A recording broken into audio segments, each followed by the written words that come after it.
L'idée de cette exposition a germé il y a 18 mois, retracer une partie de l'histoire sociale du département, des combats sociaux et des syndicats. Un siècle et demi d'événements locaux et nationaux vus à travers des archives audio et vidéo et des documents d'époque et quelques grandes dates à retenir. Il y a incontestablement l'époque du Front populaire qui a été très importante ici. Et puis au lendemain de la guerre, un certain nombre de luttes sociales importantes qui ont permis aussi de faire progresser les choses. Et en 1968, les étudiants sont rejoints 3 jours avant Paris par les ouvriers. Même si l'histoire syndicale est assez récente dans le Puy-de-Dôme, elle est riche. De nombreux personnages ont jalonné la vie des syndicats et quelques secteurs d'activité se sont particulièrement illustrés.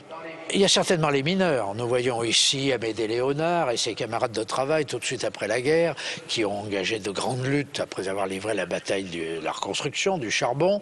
Il y a les Michelin.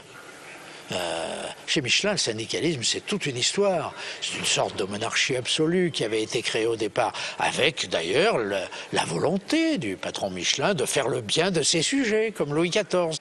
Bâtie grâce à de nombreux documents de particuliers, cette exposition continue à susciter l'intérêt des syndicalistes d'hier et d'aujourd'hui.